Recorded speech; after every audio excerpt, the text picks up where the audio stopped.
नमस्कार मित्रांनो, जय महाराष्ट्र। या क्षणाची सर्वात मोठी बातमी, उद्धव ठाकरेंचा हा शिलेदार विजयी हॅट्रिक करून दिलाय त्यांनी उद्धव ठाकरेंना आनंदाचा धक्का।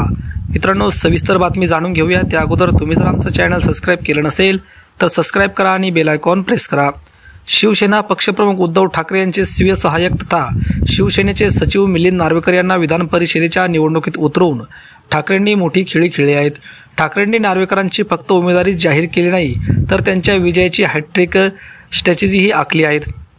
नार्वेकरांच्या विजयासाठी शिवसेनेचे प्रमुख उद्धव ठाकरे यांनी भल्या सकाळीच विधिमंडळात पोहोचून विरोधी पक्षनेते अंबादास दानवे यांच्या कार्यालयातून सूत्रे हलवली आहेत। उद्धव ठाकरे हे विधिमंडळात ठाण मांडून बसले होते।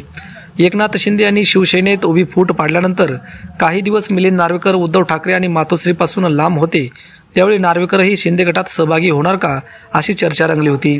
त्यावेळी मिलिंद नार्वेकर आणि मुख्यमंत्री एकनाथ शिंदे यांच्यात असलेल्या मैत्रीचा दाखला दिला जात होता।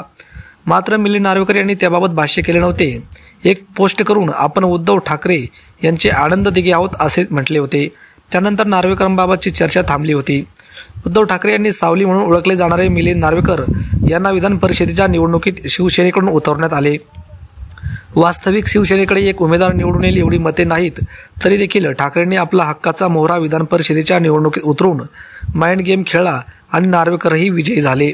मित्रांनो, आपल्याला या संदर्भात काय वाटतं? आपल्या प्रतिक्रिया नक्की कमेंट बॉक्समध्ये व्यक्त करा। धन्यवाद। जय महाराष्ट्र।